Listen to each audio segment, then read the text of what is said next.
Welcome to Distribution Talk with Jason Vader, the show where we dive into the stories, struggles, and solutions from business owners and thought leaders in the wholesale distribution market.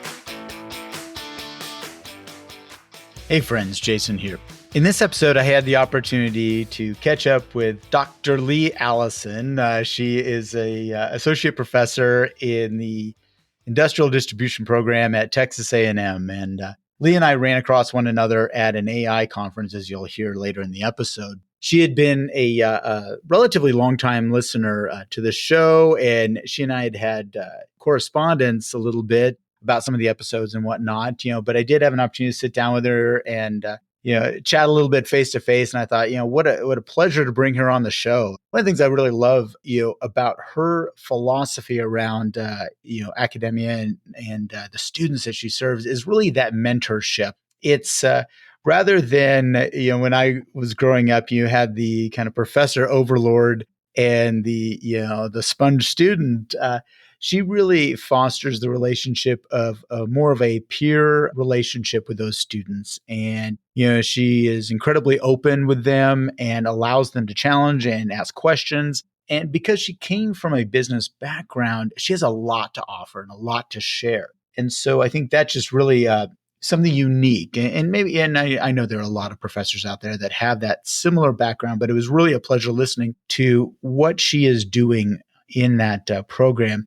And hyper focus on sales, which is something that I have not seen a lot from academia in the past. And to see that they are really doubling down on teaching selling skills and presentation skills and communication skills, that is refreshing. And I think it is going to bode well for our distribution community to have these folks coming out and being really ready to contribute through communication right out of the chute.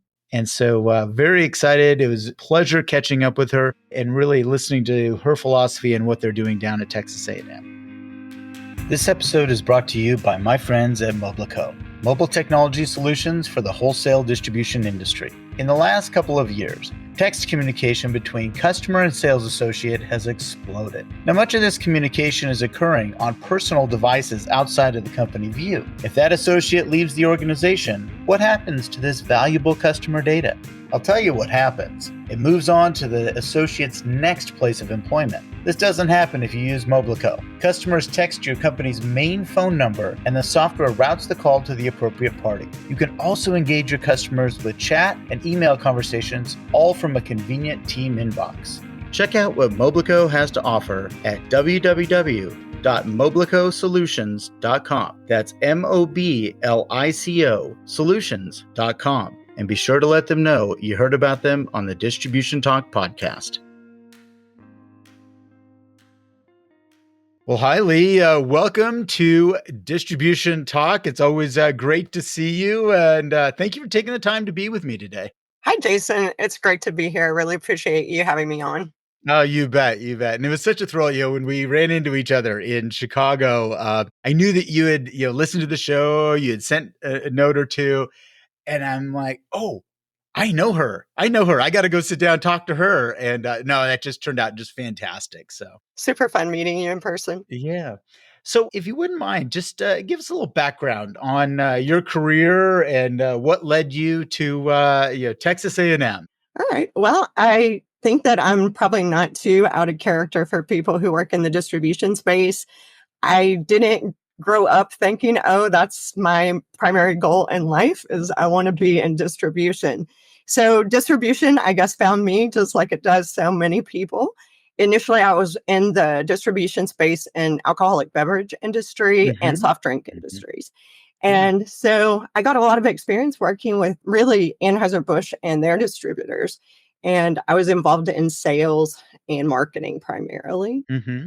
But the most important thing in my life, given that I'm a mom, was my kids. And so I had a fabulous career with various distributors and things like that. But I noticed once my kids started graduating from college that they were not going to be like things were back in the day, where everybody lives close by, maybe in the same town or the same state. And I thought, if I'm ever going to know my grandkids, I've got to do something a little bit different to gain more flexibility in my life. And Sure. so that led me to think, well, what else could I do? This is all I know. And Hmm. it also was coincident to a big sale. So you might remember back in the 2007, 2009 timeframe, that's when Anheuser-Busch sold to InBev. And Okay. it just seemed like a great time to maybe make a change. Sure. Sure. Yeah, so I just went and I thought, well, maybe I would like teaching some of the things that I've learned. And Hmm. so I went to a local college and I asked them if they needed anyone to teach. And they let me start teaching in the evenings. And Okay. so I found out, oh, I'm pretty good at this and it's Yeah. fun. Yeah. Yeah. Yeah. And so then I started thinking more seriously, how could I be successful and really make this a new career? So, it's interesting, Lee, I have a similar path. Well, not somewhat parallel epiphany. I'll tell you that, literally 20 years into my career, I realized I was a teacher. And, that's a really interesting, revelation when you're going through. And I had kind of forgot about all the things I did when I was a lot younger, teaching English and, ski instructor and, swimming coach, things like that. And I'm like, oh, I guess I am a teacher. And I just didn't know it. And it's kind of a fun epiphany. You're like, hey, I actually can do this. This is kind of fun. So Yeah, you're a great teacher. thank you. Appreciate that. And I keep trying and people keep calling. So I think I'm still okay at this. One of the things I wanted to ask you though, when you started going and teaching in the evenings there, did you already have your master's degree at this point? I did. You did. Okay. Yeah. That tends to be, the academic side tends to like people with that, that master's side if they're going to engage students. So, A lot of times that is required. I think typically the expectation is you need at least 18 hours in the field that you're going to be teaching. mhm. Of course, if you have life experience, sometimes that'll be taken into consideration. Also, we have actually a lot of, we call them APT faculty here at Texas A&M. Okay. Okay. And they're former executives, former business owners in the industrial distribution space. And they come in and they teach classes. And most of them probably do have some educational background that matches as well. But a lot Mhm. of times, they've just lived and done it. And so, Yeah. and they're great. They're great in the classroom. They have fabulous examples. Oh, that's neat. Now, hey, there's hope for me yet because I do not have my master's degree. And do I really want to get it at this age? I debate whether that is something I really want to do. But tell me about the transition. Okay, so you moved in, you're doing this in the evenings, and then eventually it kind of became, hey, this might actually be my full-time gig here. Yeah, absolutely. But before I move on, I just want to say Yeah. we'll take you down here. So So let us know. great. Let us know. I don't know if I could get my wife down to Texas, but maybe so. We'll see. You We'll never know. see. Never Okay. know. Yeah. So I investigated it. I found out it was really interesting and fun. And so I had some mentors that spoke to me about how you would actually go and pursue a full time research teaching gig Yeah. in academia. They gave me a lot of good advice. I think it is definitely an opaque area that most people don't really know how it works. And so it Mhm. was great to get that kind of advice. And so I got my PhD at Oklahoma State. Then I took a Mhm. job in Eastern Kentucky University. And so I got tenure over there, but Yeah. kind of going back to my original goal, which was to be close to my children and my grandchildren, Yeah. this job opened up in Texas. And so obviously Texas A&M is a coveted school to work It for. is. That's definitely that's definitely one to reach for if this is your path for sure. And the other thing that made it so great about coming here was it actually tied much more closely to my work experience than being in Right. the business school. So coming over here and actually getting involved in the industrial distribution space is very exciting to me. And it's really been a fabulous opportunity. Oh, absolutely. And one of the things, that I know that you focus on is really the sales side. That sales side of distribution, which I know that there are a lot of companies and the critics out there say that nobody teaches sales in the education side. And this is when you mentioned that to me and you shared that with me, I thought, oh, hey, this is really good news that somebody is focusing on selling stuff again. I love that too. It's so exciting to have universities engaged in sales programs. I really think that that's one of the greatest things that they can do to add value to their students and help them succeed. I was involved in a sales program over there. I helped build a sales center at Eastern Kentucky University.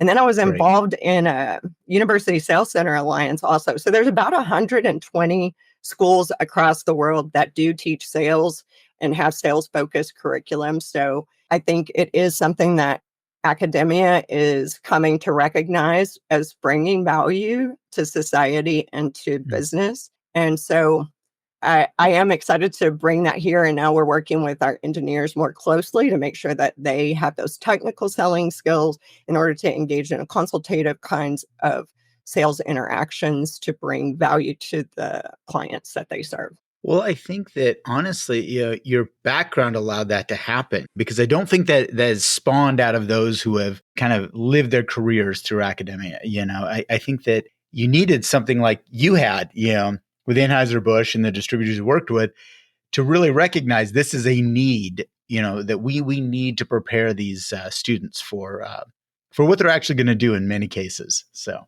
it is a need and it is underrated, I think, generally. Yeah, I agree. I think a lot of students don't appreciate how much life involves or requires the ability to sell. And I actually noticed when I was at EKU, it was a hard sell for business students to get them to understand the benefits that they were going to get. It wasn't hard selling donors on the idea. They know.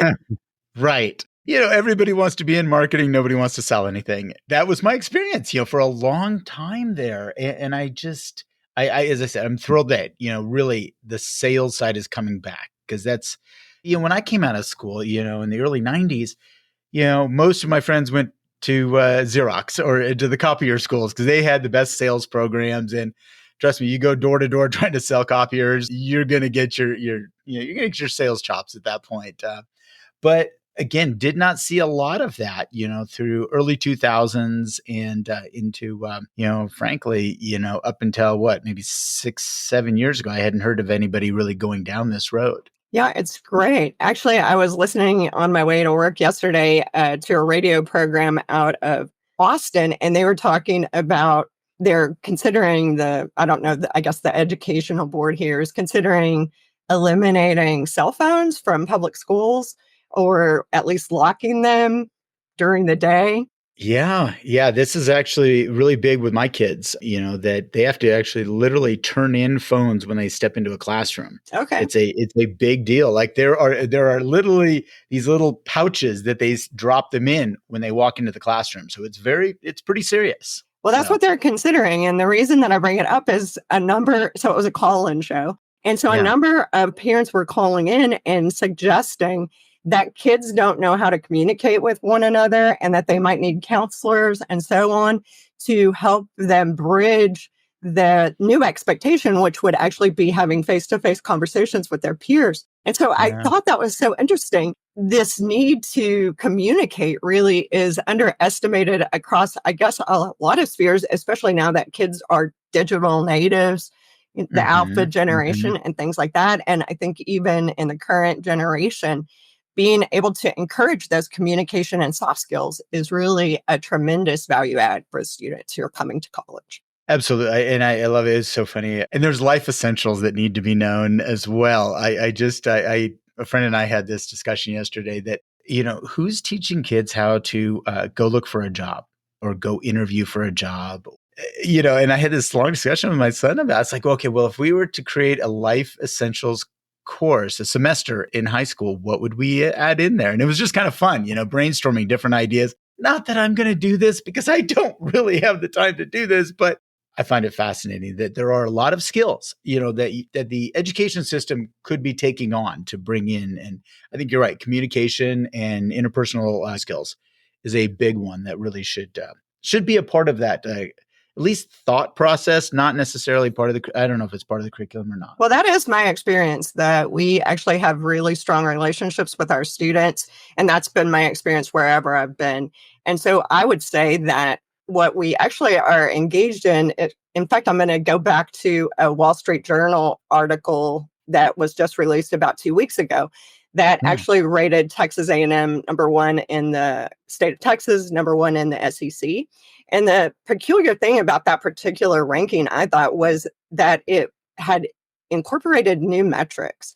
And so, Yeah. yeah, Yeah. so it had incorporated the metrics of the character of the students and additionally the opportunities for success that the school is delivering to those students when they graduate. And so I think that that really speaks to exactly what we're talking about here, making sure they Sure. have those soft skills, making sure they know how to interview, making sure that they understand the companies with which they might seek these opportunities. Yeah, absolutely. I read your LinkedIn post talking about this thing, and being very proud of Texas A&M and where they are and where they're ranking. For many different reasons. But one of the things I did want to touch on, you talked about relationship to your students, and share with me a little bit about your philosophy, how you interact with your students, and how do you engage them? So, because let's face it, and okay, I'm going to call them kids, and I probably shouldn't either, but the young people that come out of your programs, seem to be very sought after and,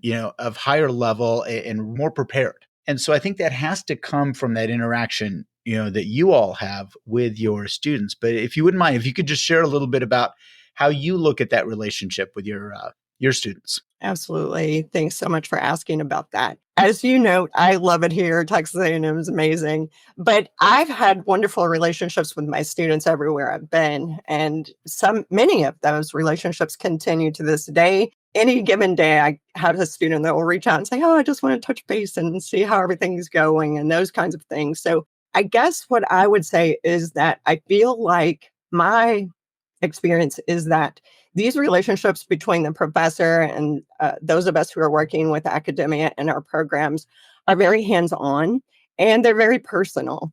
And Yeah, I would characterize them more as mentorships where we're really engaging with the students and trying to help them find the places that they can really excel.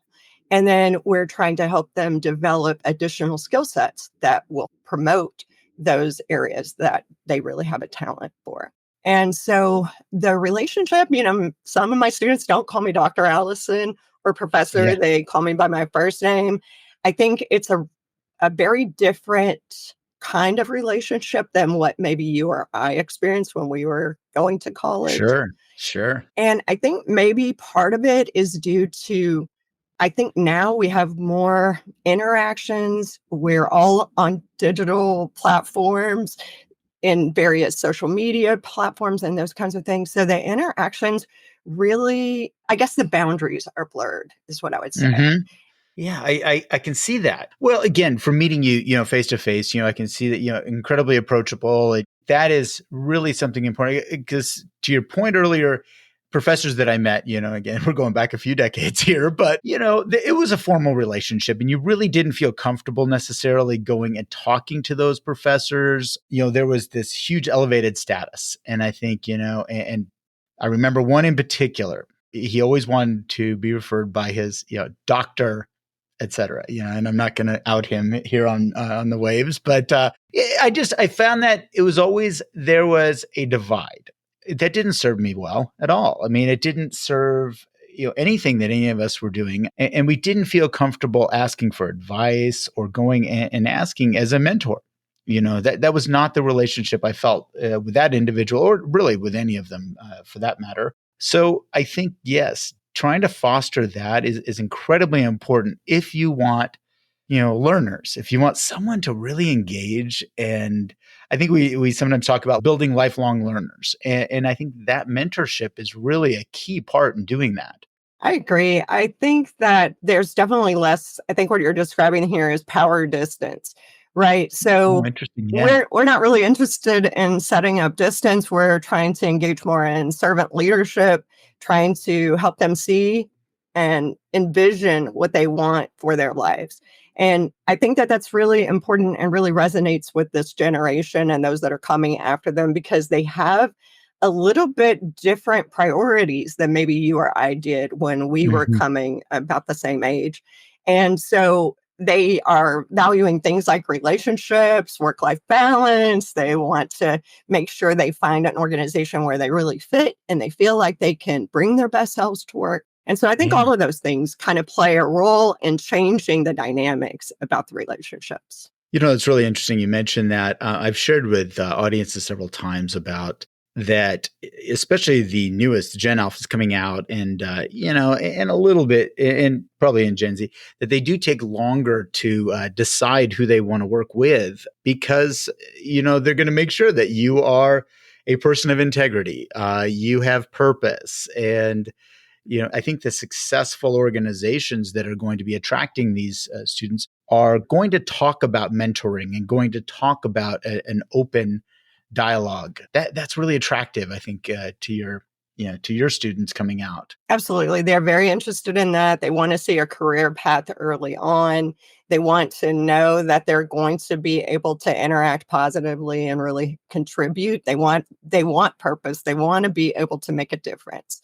And so we really work with also corporate partners to make sure that we help them understand their needs. And also we work to help mentor the students so that they also understand the needs that they're going to face when they go into the business and that they really can bring value and help contribute there. Well, I think that's an important piece is that not only that the company feels like they're going to get value by bringing on these students, whether it's starting out as an internship or going into some sort of accelerated management programs, and I'm seeing more and more of them popping up in companies. Companies realizing that we're going to go after more educated talent and fast track them as much as humanly possible. Not to say that working your way up through the ranks in distribution, that's always going to be there, and I'm a huge fan of it. I am absolutely a huge fan of it. But there's also this emergence of taking, looking at folks that have had some, pretty intense academic training, in this. But they also have to realize that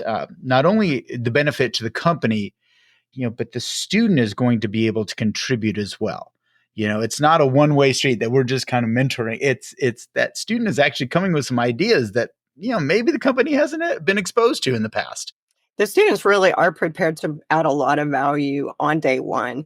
We actually Yeah. also do capstones, and it was true where I was before, where students are literally adding millions of dollars in revenue through their projects or saving companies millions of dollars. I'm not exaggerating by that. And all Oh, of that yeah. is for free. If the company wants to come and do capstone projects with the students and things like that, certainly there's a time commitment. So I don't say it's totally free. But Right. this just shows that students are interested in critically thinking. They're interested in looking for the gaps in a company or an organization and identifying them and then scoping that out in order to create a project from start to finish where they can Yeah. actually add that value. And I think there is a pride that goes along with that, and a confidence builder. They're getting a couple wins under their belt. I think that really breeds success is when they can do that. And the recipient company is receiving value and they can recognize, yeah, I'm actually contributing. And if I do more, I can contribute more. And it's not going to be just I take paycheck. I truly believe that people coming out of school today want to contribute. And I know, there's all these stereotypes about entitlement and laziness and all this other stuff, but I think that's just surface noise. I think there's really people that want to contribute and to actually add purpose to where they decide to land. And they do wait a bit to decide. It's not just I'm taking the first job. It's I'm going to decide who fits me and my values the best. Yeah, I think that's a great point. It's not my experience that people are entitled. All of my experience is really good. Students come here, they are really interested in learning how can I be a better person? How can I be a better leader? And those kinds of Yeah. things. And so I think that, yeah, it's just interesting to see how so many times they're characterized versus your own interactions with them and seeing their earnest desire to learn more and to be able to do more.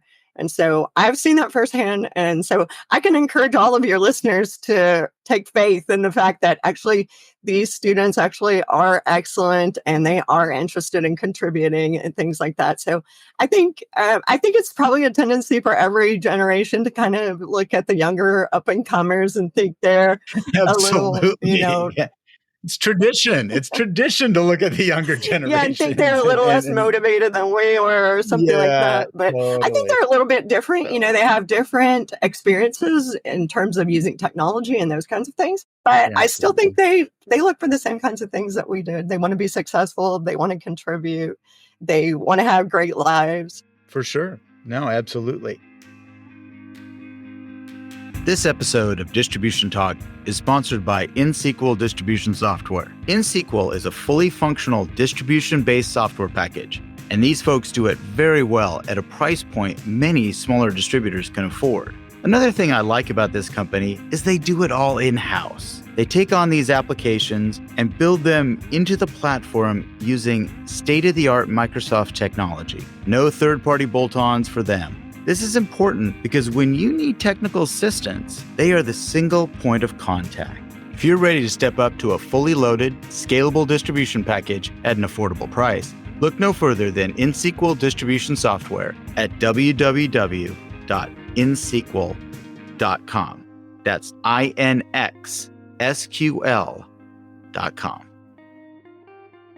If I could for a moment, I want to step back and talk a little bit about the marrying of that sales and engineering side. You know, this is something that I know that's been really a big part of your career and your push. So could you talk a little bit about how that works? Because engineers aren't necessarily usually salespeople. Yeah, that's so interesting to me, actually, as well. I got here, and usually the first week that I get a class, so I'm on my third semester here now. But when I get a class, I usually ask them, how many of you here would be interested in sales? And again, here it's different. So I can't speak to more broadly like I can about the goodness of the students and the interest that they have in being hard workers and things like that. I think that's a broad generalization that I can make about students based on my experience. But what I can't say is typical here is so many hands shoot up when I ask that question. And so many, I guess, students that I'm teaching now are self-selecting into a program that supports their interest in sales. And that Okay. is kind of surprising to me. But what we're doing here is we're really marrying up engineers with the business skills and the soft skills that they need. So I do think that engineers get a bad rap. They're generally characterized as being maybe introverted and less comfortable with personal interactions. But Mm-hmm. what I find is that the engineers that we're working with actually do seek out these opportunities. They recognize it's not enough to have a great mind and to have these great technical skills. They understand that really they need to develop their ability to communicate very complex kinds of information to people who may not really want to get all down in the weeds of it. And still, they have to be able to communicate effectively the value that they're bringing with those complex technical kinds of solutions. It's interesting. I mean, and kind of a funny side note, literally next week, I am going to be working with a group of engineers, very technical engineers on their presentation skills. And they're going to be, presenting at a conference next year. And I've been charged with presentation skills, softening it up a little bit, less lecture, more personality. And it's going to be interesting. I don't really know how the outcome is going to be, so we're going to see. But I think you're right. Engineers do get a bad rap for this, and sometimes when I've seen them, present and speak, I understand why they get the bad rap, and so it's up to us to kind of help them with that. Understanding the communication skills are so critical if they want to be successful, if they want to make a point to someone. Yeah, that's great. I mean, I think just like you're saying, you're a teacher, I'm here to teach. And I think, like we've kind of discussed here, we're both interested in really helping others develop the skills that they need to be Right. successful. And so some of the activities that we do with the sales competitions and then the career fairs, I know your family sent somebody down to our career fair and something, Yes. so I think giving those face-to-face interaction opportunities, whether it's at a career fair, whether it's in a competition, whether it's through internships where they actually get to be embedded in a business and then actually given areas of responsibility where they can contribute, where they can get a feel for the culture, get an understanding for how they can actually operate in that kind of environment in order to be comfortable, in order to share their ideas and take part of bringing solutions to the distributorship. I think all of those things really help move students forward. I think it's also good for just, career people to have those kinds of exposures and interactions as well, kind of get out of your day to day and, engage with people in different ways, I think is always valuable. You mentioned interns and internships. How many of your students participate in an internship sometime before they graduate? Is that high percentage? Yeah, we track that really rigorously, and it's about 98% have at least one. Some have as many as six, but almost all of them have at least one, and most have two. Interesting. Yeah, no, that's fascinating because I think a lot of distribution companies, privately held distribution companies, they think about internships, but they don't really know how to go about putting that together. And frankly, I look at it as like if you get an intern from one of these schools, you have the leg up if you want, to recruit them. I mean, you've got a first shot. And so I think building an internship program inside your organization is incredibly productive, really from a recruiting standpoint, but also getting to test, where are you right now in your company's journey, and what are some of the ideas that maybe, you need to start looking at. So, Yeah, that's a great point. I think just like you are very invested in helping distributors and especially owners of distributorships find a succession plan. I think a talent acquisition plan is also a good thing to develop and have for your organization as well. And so, you just get so much value out of something like that. Yes, it takes some work to get it set up, but you're going to mitigate risk, right? Because you're going to make sure that your hires, or at least increase the probability by a high degree that your hires are the right hire, that the students that you're hiring for a specific role, that they're the right fit for the role, that they actually enjoy whatever it is that you ask them to do. And so I think all of those kinds of things really, avoiding coming in, training someone, investing in them, and then having them leave, because they weren't the right fit or they didn't really understand what was going to be expected of them. So all of those things really help not only like a succession plan, but kind of just like a succession plan. We're going to bring in the right talent and we're going to help our organization grow and flourish. it's interesting. I've had this discussion with several different business owners, especially folks my age, in their mid 50s. And, they're thinking, okay, there's a lot of us in the 50s, and maybe late 40s, 50s, early 60s in these companies. And then we have a lot of new people we're starting to cultivate in, but we really missed the middle. We failed there. There was a gap. And that's really concerning to a lot of folks, and obviously, that's not something that we can fix immediately, but it's something that if we can grow those newer people in, that they can fill in that gap. And there's not going to be such a large, generational gap inside of these organizations. Right. That's interesting that we do have that big gap. And I don't really know what we can do about it now, except maybe change and prepare better to avoid that in the future. But I Yeah. do think internships are a great way to bring in new talent to the organization. And Mm. really, sometimes by bringing new people in, you learn more about your organization yourself, things that are good, things that maybe need to be tweaked a little bit, and those kinds of things as well. A fresh set of eyes can never hurt. I mean, even if it is a young, less than experienced fresh set of eyes, they see things that we don't, and it's good. And I think we have to kind of drop our ego and say, look, there might be some things, some gaps in our own, in our own organization. But so I think one of the barriers, though, is that companies don't know how to create this internship opportunity. They don't know what they're doing. And I guess, and I'm going to throw kind of a loaded question at you, is that something that you all as Texas A&M, can help organizations kind of craft that so that, they can be successful at it? Absolutely. We are very invested in doing that.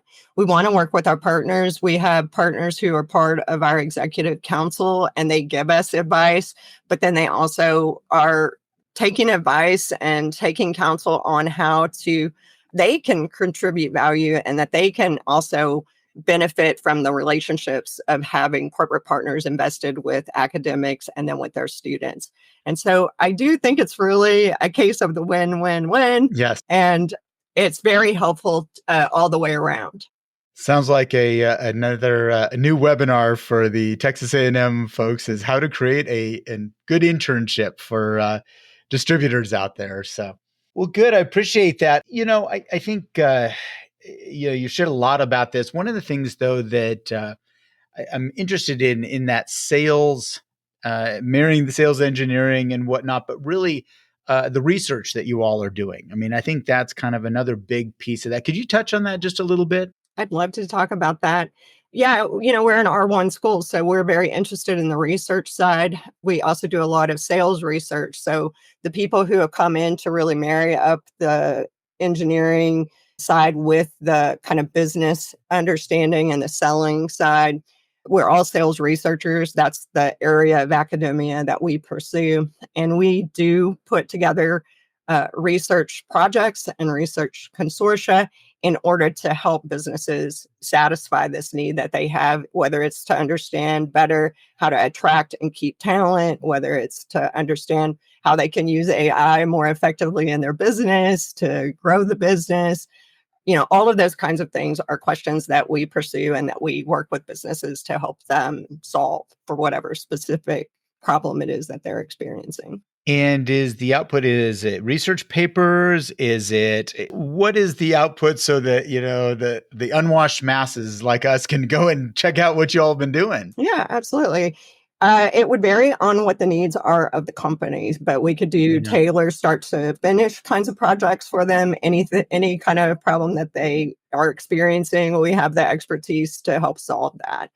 It can also be where they come in and they meet with other leaderships across different industry verticals and they share experience and they identify best practices for certain things. Specifically with the sales students, we also tied with our competitions. We have research consortia. So we have two levels of that. We have a developmental level, and then we also have a strategic partner level. The developmental really comes in and they are more actively involved in these sales competitions. They serve as buyers, they serve as judges. Maybe their product is used for the selling case that we do in the competitions. They're coming in there, they're seeing 200 students sell each semester that they participate. And so they're really seeing what skills they have and seeing how they might fit in their organization. And they're seeing them operate under pressure. And they're seeing the way that they really enjoy doing that. And so I think, again, that goes to speak to, hey, I don't want to make this investment in someone. And then they find out, oh, sales is hard. I don't want to do that. They understand it's hard, and yet they thrive on that. The strategic level is more like the individual company specific. We have something, we protect all data. We don't release anybody's data. We don't release anything, that would be identifying to the company for any projects that we do like that. But on the researcher side, we have to publish in peer-reviewed journals. So that's the kind of research that we're doing. But we also are very interested in applied research as well. Okay, fantastic. Yeah, speaking of, we ran into each other at the Applied AI conference, for distributors, the Distribution Strategy Group conference, and you were basically information gathering as well. You're kind of seeing what's out there and kind of bringing it home. Where have you been able to kind of share some of these things in the students? And because I'm a huge believer that we have to expose our students to responsible AI usage. And so how is that starting to creep into your program?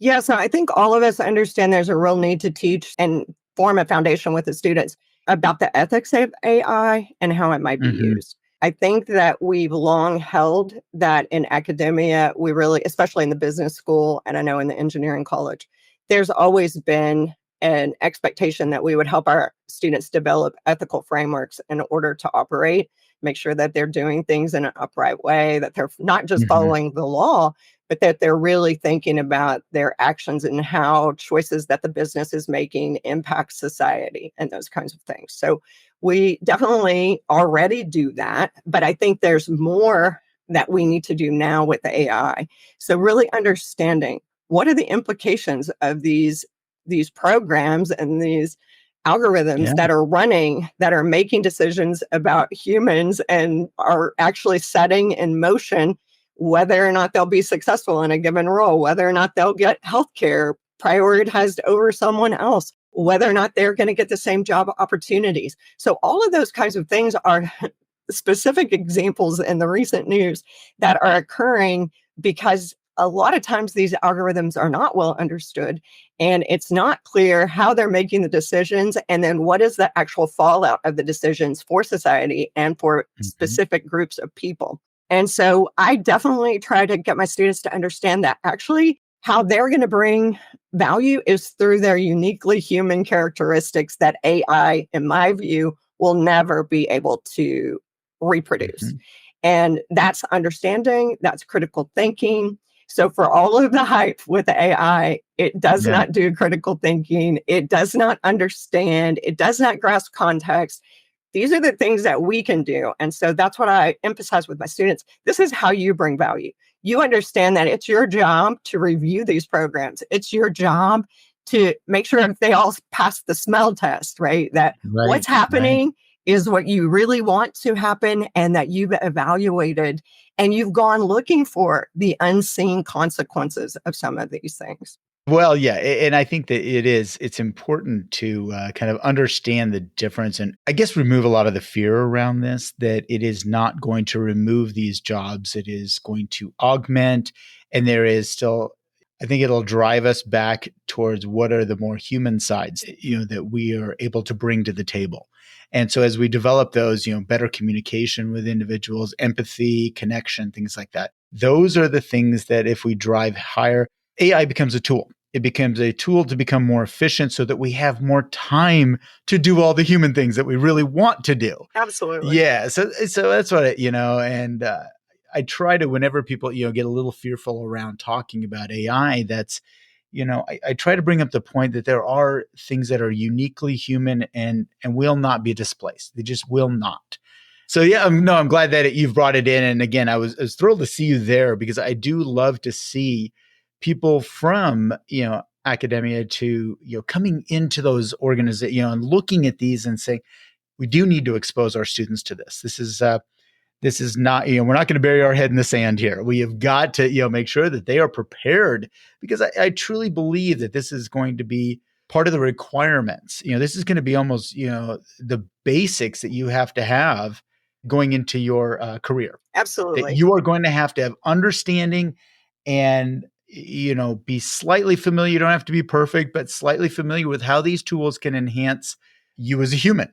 Yeah, absolutely. I agree with you. Everything that you said, augmenting it really allows you then to leverage these human characteristics that you have for empathy, for caring, for servant leadership, all of those kinds of things. That's how Yeah, you're going to be able to add value is you're going to be able to use these tools to make you more efficient, to make you more effective.